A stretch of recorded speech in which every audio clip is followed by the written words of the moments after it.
Hey, this week, what is even going on? It's August. Wasn't this supposed to be the slow phase of the year? We got so many super significant AI releases in just 1 week that, well, I'll just have to rush through some of the stories so this video is not an hour long. We finally got the GPT-5 release, but then also Claude released Opus 4.1 and Gemini released their deepfake model. In other words, new and better flagship models out of the 3 biggest players. And then there's so much more interesting stuff like Runway shipping a feature that is essentially Photoshop for video. What the heck? Didn't expect that. And a music generator that sounds incredible. You haven't heard anything like it before. All of that and more in this week's episode of AI News You Can Use. Show where I round up all the AI releases. We filter for the ones that are usable now and then show you real world use cases or testing results. So let's begin by following up with the GPT-5 story. I already uploaded a lengthy video covering the entire release and my first impressions on it. If you want to see comparisons between the competing models on both benchmarks and actual use cases, then that video is your friend. You can find it linked in this card. What we'll be doing here today is following up with that video on how other people have been using it and what the general sentiment around GPT-5 is so far. So let's switch to my screen and look at some practical ways to use this new model, which is even available on the free plan now in ways that you might have not considered yet.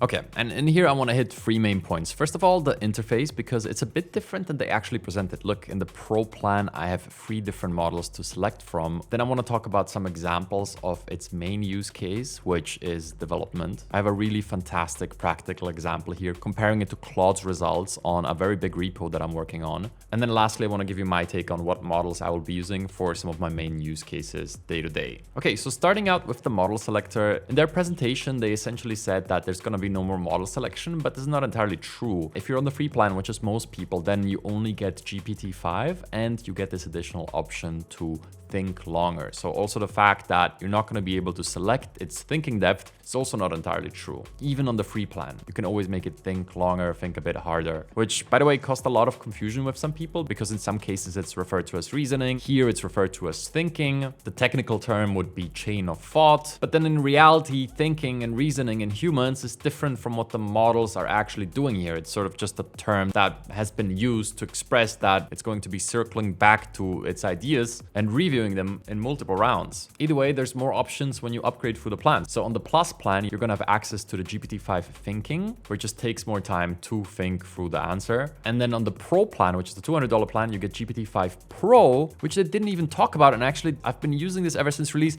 This model is insane, and I think a lot of the opinions you hear online are not based on this one. Like, just keep this in mind. If you're on Reddit, on Twitter, heck, even on YouTube, most people are not on the $200 plan. They're gonna be judging this model with thinking longer probably turned off. And then, yeah, a lot of the opinions now are, hey, it's not as impressive as people think. Well, I would say 2 things. First of all, they're probably not using one of these options. And secondly, most of those opinions that I've seen over the past day come from people who don't do development at all. That is the biggest selling point and the biggest upgrade for power users of this model. And that's why the 2 examples I want to look at now will be development related. But I really wanted to make this point because you got to take the opinions of people on the internet with a grain of salt. I mean, if I just look at the video that I uploaded yesterday, the opinions range all the way from, wow, great examples, thank you for showing how it actually performs, all the way to first 10 minutes are useless. But you know, one of them probably comes from a person who watched the entire 90-minute presentation, so they have the basics and they do not need a summary, which literally is timestamped as a summary. So that's the problem with the internet, but here we look at actual examples, so let's do that. Let's move into the second part, which is kind of evaluating its ability to help developers. In short, holy guacamole, it's so good. Like, first of all, I managed to resolve an issue that no other model before this could solve well. So for a bit of context, I'm working on this application, which is essentially like an operating system for my company. This is just a little preview, but it has these different modules, and then I can combine multiple automations and custom tools and prompts, everything that I have into an operating system for my people to actually use without them being developers. And this project has become quite lengthy over the past weeks. Matter of fact, it's 27,000 lines of code. Most of it generated with Claude Code, but I'm at the phase where I'm actually working with proper developers to harden it and make it solid so I can use it for myself and then also help other companies with actually implementing AI.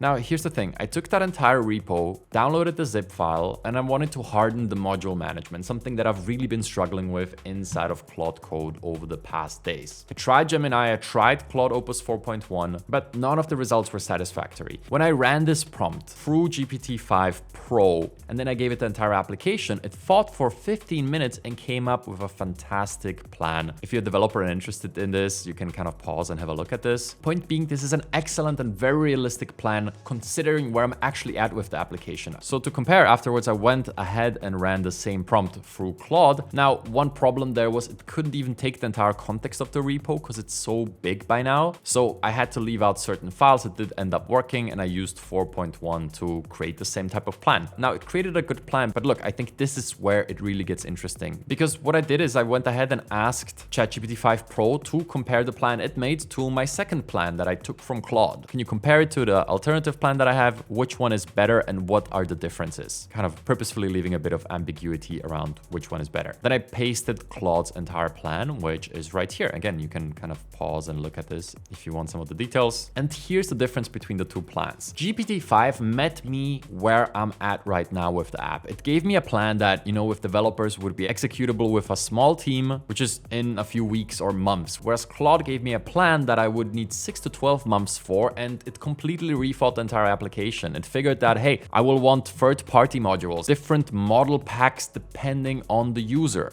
cross-module workflows, an entire marketplace. It basically thought of it as a startup and how it could take it all the way to production, which is not a bad thing in general, but it's a terrible thing for me because I'm just trying to make this application work a little better rather than thinking of a project that I would execute with 10 developers. It's kind of sweet that GPT-5 Pro also gave me a plan that kind of mixes those two approaches. But ultimately, what I was really looking for, without even specifying it, was this near-term plan to just harden the app, make it better, make things that are there right now work properly so I can move on to the next phase, rather than thinking of the big picture, which might be like a 1 to 2 year vision for this thing. And I say that because if I took the plan from Claude and I gave it to Claude Code to actually execute on, it would never be able to implement that gigantic vision. Whereas right now I'm working through this plan step by step with Claude Code to actually implement it. Look, I have it on my second screen. I'm working through this plan step by step. I'll leave a comment below on how that went and if it actually fully worked. Again, I've been struggling to resolve these issues with other models, but I think this is a really good illustration of how these models operate and what I noticed in GPT-5 so far. It's really good at inferring the instructions that you did not give to it. And it's really good at adhering to the parts that you did tell it. It respects every part of your prompt. It respects every part of your request and executes on it at a level that I haven't seen before when it comes to code. So for development, I'm still using Claude Code, but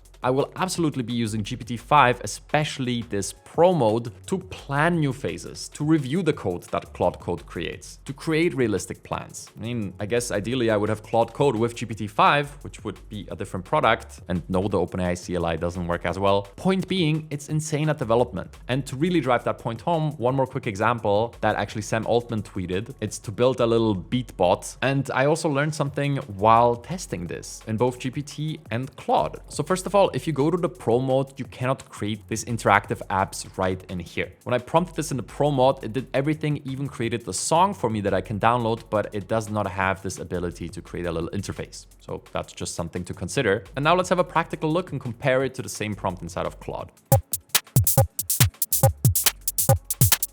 Okay, so I suppose I could shift things here, huh? And add a little nodes. Okay, that's kind of sick. Nice, I like the snare drum there. So this works super well. Beautiful little interface. Now let's do the same thing inside of Claude here. They've been the best at these little interfaces, no doubt. And even this publish button is something that OpenAI doesn't have yet, but let's get to the app now. Okay, let's add a little triple snare here.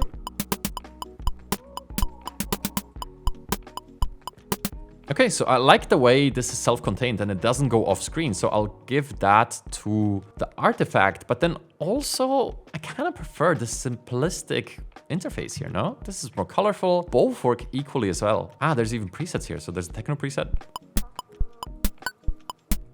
trap preset,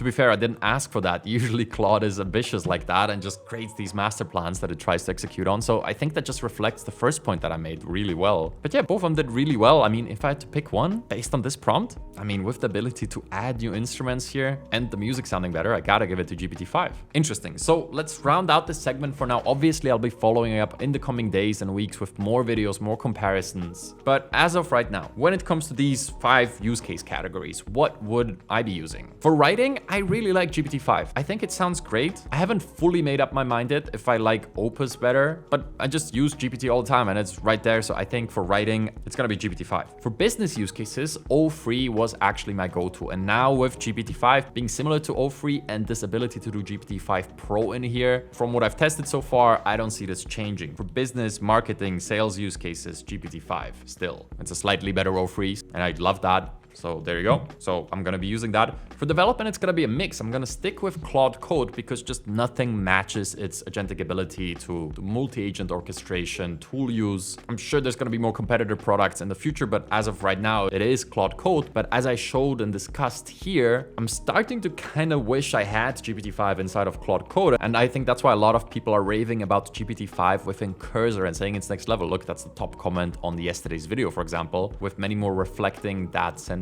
all across the internet. So really, it's gonna be a mix of GPT-5 and Opus 4.1 in Claude Code. From research, from what I've seen so far, I think still Gemini's deep research is the best product on the market right now. And for coaching and psychological use cases, this thing is super empathetic, as I pointed out in yesterday's video. And this is the one where I don't feel fully confident in making a recommendation just yet, but I like the tone of it. I think most people are gonna enjoy it, just like they enjoyed GPT-4o. And from what I've seen so far, its ability to really meet you where you're at right now, having an understanding for your situation and inferring some of the parts of the prompts that you might not have specified. I'm heavily leaning toward GPT-5, the other competitors on coaching or psychological use cases. So that's my GPT-5 verdict for now. Now let's look at some other pieces of AI news that you can use because there's a lot this week. Okay, so next up we're gonna talk about a term that was brand new to me.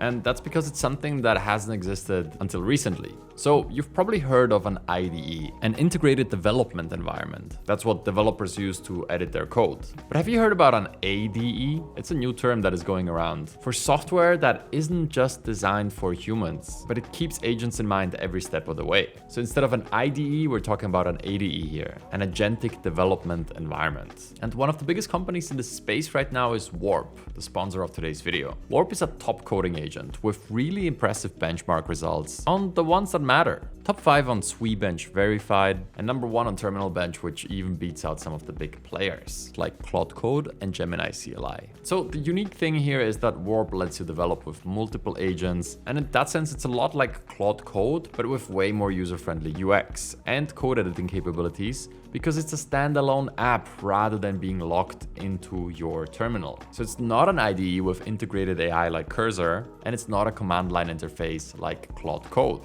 It's a true ADE combining these two models into one. And it's built from the ground up with agents and humans in mind. So let me tell you, over the past few months I've been using Claude Code a lot. But not just that Warp is more beginner friendly, but it also brings several things to the table that Claude Code doesn't. Most significantly, you can pick from various models. So if Anthropic might be having an outage, you can use other models, or you can use something like Gemini 2.5 Pro for its strengths in reviewing code. The entire visual interface is way richer because it's a native standalone application.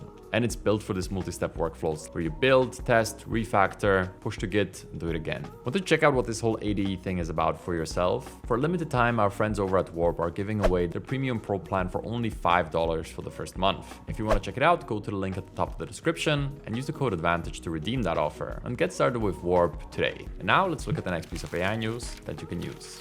So the next story here are open source models from OpenAI that came out earlier this week. If you missed this is actually a big deal. And this one is kind of getting buried under all the other significant stories this week, but it actually matters because yes, we've seen a lot of open source, open weight models that you can download, run locally and use fully privately, fully offline. We've seen this, I've done tutorials on how to use them on this channel. There's a plethora of them with new ones coming out every week, but these are different because they pass the vibe check, they pass the smell test, whatever you want to call it. People are absolutely in love with these models. The sentiment across the internet is extremely positive towards them. And rather than just going ahead and running a few test prompts in here, which, you know, I can do and you can do, and we could spend a few minutes looking at some results here. These models don't do anything groundbreaking, but they do many things better than all of the competition. Namely, they're as efficient as ever, with one of them being 20 billion parameters and the second 120B parameters, but only a fraction of those are active parameters, which means that the small model even runs on some phones. And again, rather than just spending a few minutes prompting random stuff here and being like, yeah,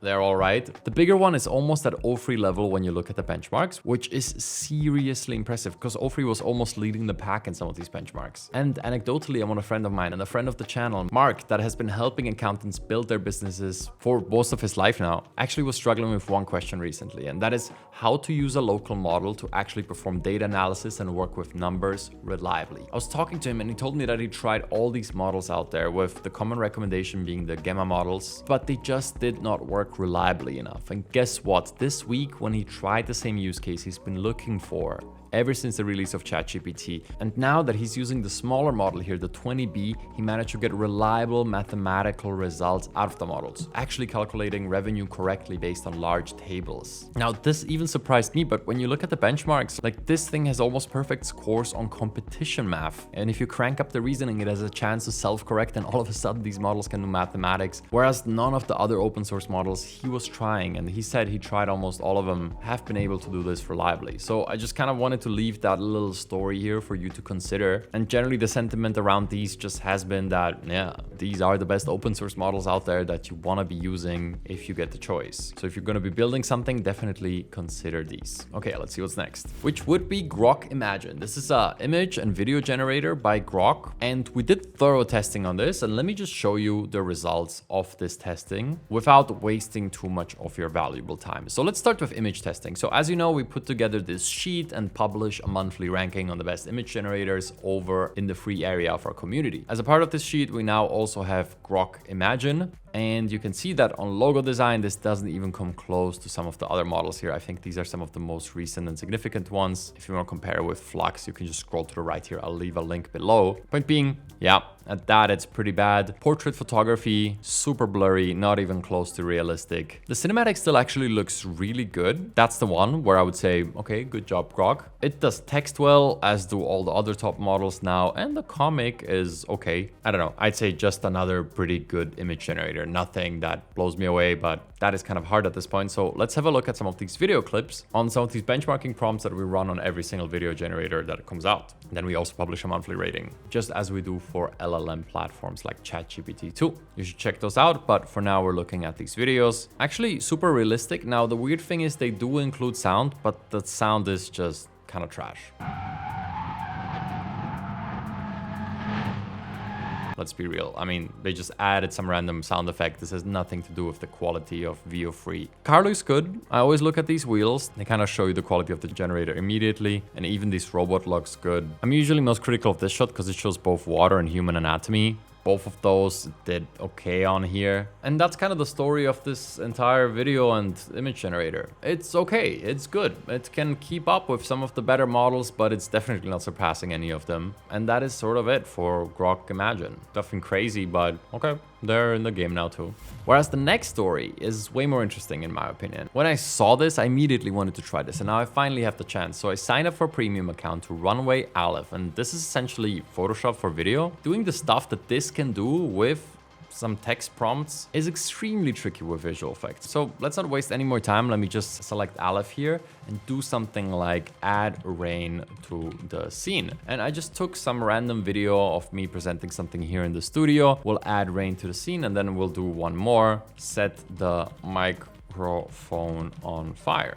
and generate that. What I'm gonna be looking out for is the physics of the rain. Is it gonna pick up on the fact that there's like a floor in the background? Is it gonna be bouncing off my chair? I'm really curious to see this. The demo video of this looks super impressive. Have you seen this? Like seriously, you can do different angles. It's kind of crazy. Attach the camera to the suitcase, that's great. You can change the lighting. Oh, I love this art style actually. So let's see for ourselves. Okay, they're done generating, let's have a look. Oh, so you just added a window with rain? That's not bad. It actually looks like a window with rain. Maybe my set should have a window with rain. I kind of like the idea. It's not exactly what I expected from it here, but then I wasn't too precise with the prompt. I just said add rain, not that it should add rain anywhere. And this one set the mic on fire. Look at that. Look at what it does to my face. There's reflections. I mean, there's a bit of morphing, but this is actually pretty damn good. Wait, let's do one more. Okay, I'll say add heavy rain to the entire scene. Let's go. Ooh, here comes the heavy rain. That does look heavy. Whoa. Yeah, I mean, it's heavy rain. I am under the water. Please help me. Fair enough. I like that it kind of like mirrors my body and reflects off of it. Interesting. I mean, this is certainly not bad. Like this fire effect, you can really see the microphone melting here. It's not perfect, but I don't think it needs to be. It's visual effects for next to no money. That's kind of it. And except for the waiting time, it's almost instant and it's super low effort. I'm gonna think about creative ways of using this in comic videos. Let's see what's next. So for the next story, I want to show you a category that we haven't been looking at all over the past few months. And that's AI music generation. And before you skip to the next story because you feel like all the music generators kind of don't have a use to, hear me out. Or more like, hear the new 11 Labs music generation model out, because this thing is, well, I'll just say it, head and shoulders above anything that we've heard so far. The clarity of the voices, it's kind of unmatched. So when the nights fall, let me go. So let's just quickly generate something here and have a listen together. Cinematic orchestral epic vocal opening scene with choir and female solo. What I'm looking for here is the vocals, because let's be real, sound-wise, a lot of these other music generators were kind of almost flawless, I would say. But the vocals were the part where you could really tell. In the hush before the dawn, the singer voice cries on, calling light from silent skies, away ancient skies.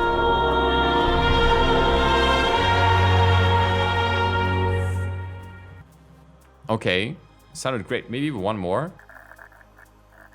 Amy Winehouse style female singer on a G-Funk style beat. Ooh, that's a combination I've always wanted to listen to.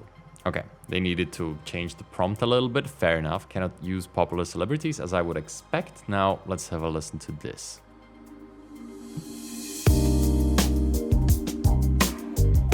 Ooh, funky.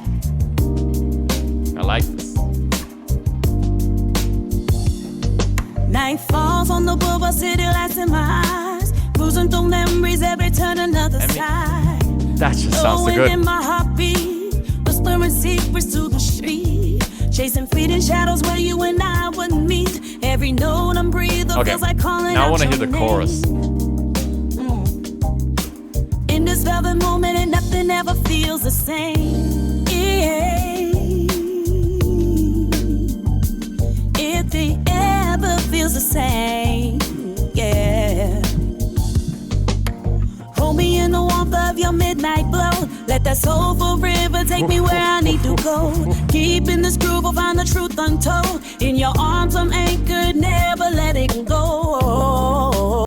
I mean, let's be real. You hear this on the radio, you're not thinking, ooh, that must be AI. No way. It just sounds so good. The melody collide, reasons in through the night, hearts in perfect time. This is great.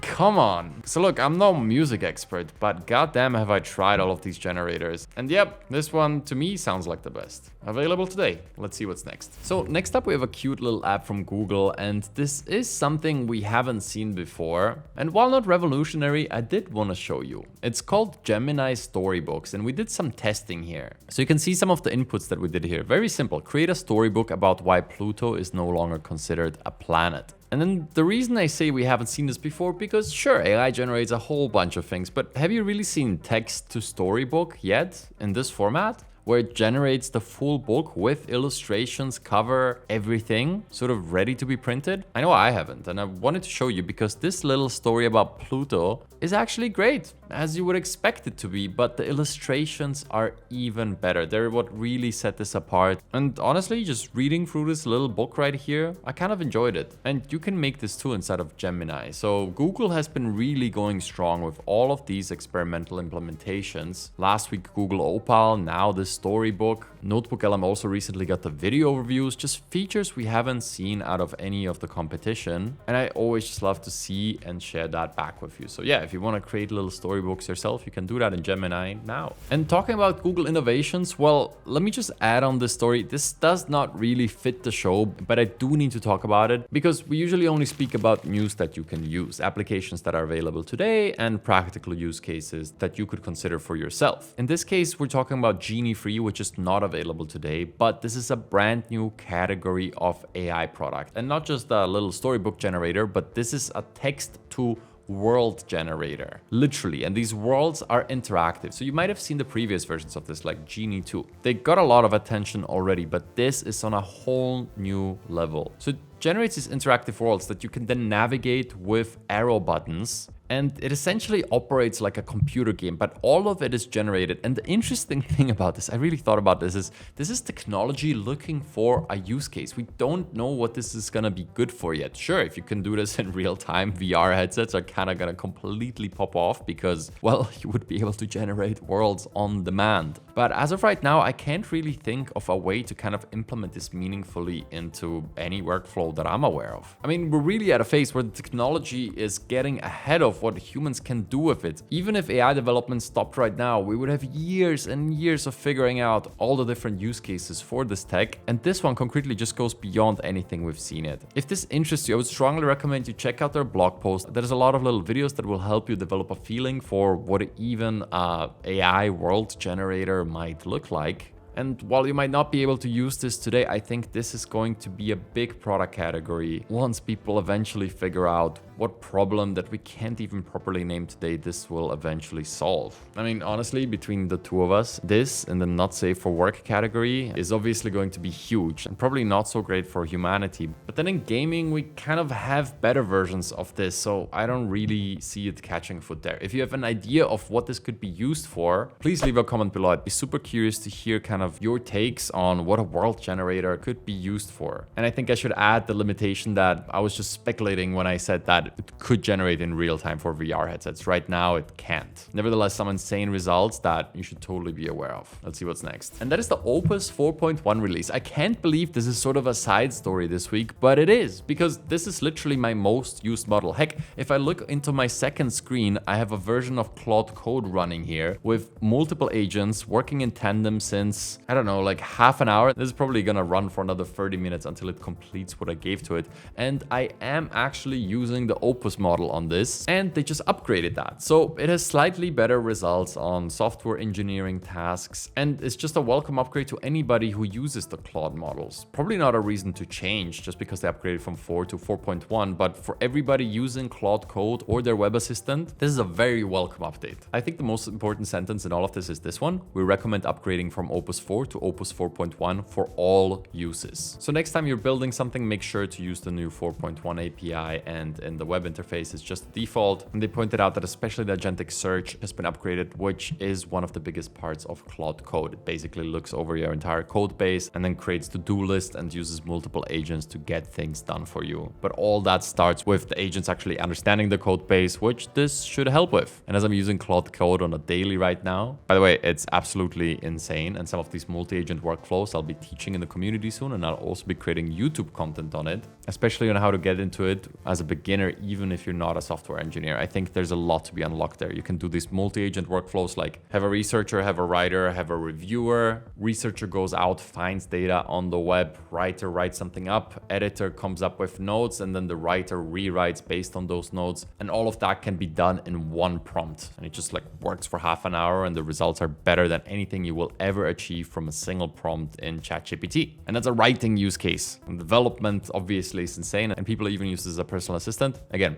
more content on that both on the YouTube and especially in the community, because this is sort of more intermediate to advanced stuff. But yeah, Claude Opus 4.1 is here. Use it if you've been using Opus 4 before. It already was one of the best models out there. Now it's even better. Okay, and for this week's quick hits, we have a few short but interesting stories. Starting out with ChatGPT shipping a feature where if you're chatting for too long, it's actually gonna check in on you and suggest a little break. I like this direction that they're taking. I think some people spend too much time at their computer, and I don't think humans should be chatting with chatbots all day, although they are super helpful. Interesting update, so expect a little nudge in the right direction if you spend too much time on it. The second one should not really be a quick hit, but I'll be honest with you, I just don't want to upgrade to the Ultra account again because I don't use Gemini outside of running deep researches here and there. But they essentially shipped their flagship model, finally, Gemini 2.5 Deep Think, which, if you remember from their keynote, was that super impressive model that they teased at the beginning of the presentation, but then just said that it's coming later. Well, later is now, so it's out. And on competition math, it gets 99.2%, winning the gold medal in the math Olympics. That's better than humans perform. It's good on humanity's last exam, but GPT-5 has it beat now on that and some of the other benchmarks here. I believe GPT-5 has around 40% on humanity's last exam now, being state of the art. So this model is certainly impressive, but honestly, with all this competition of Opus and GPT-5, it's just another really impressive thinking model that most likely does nothing so well that you just need to immediately drop the $200 to get access to this. I mean, GPT-5 is accessible for free today, so I think that should change up the way these things are priced. But then OpenAI might also be shipping more specialized models in the future that they'll be charging more for. Who knows? This thing is out. If you're on the Ultra plan, you're gonna want to use this. The next quick hit is just something I wanted to show you. So Kaggle introduced various game arenas where they let models battle it out in different games. And they started with chess, and you can just look at this bracket that it's playing for. Unfortunately, GPT-5 is not on here yet. But yeah, actually this finished. When I was looking at our research, this wasn't done yet, but apparently O3 won 4-0 against Grok 4. If you want, you can even look at the replay of the chess match between the two models. I love creative evaluations like this. Minecraft bench, chess text input, great stuff. Now I want to see O3 battle against GPT-5. Maybe I'll follow up with that next week.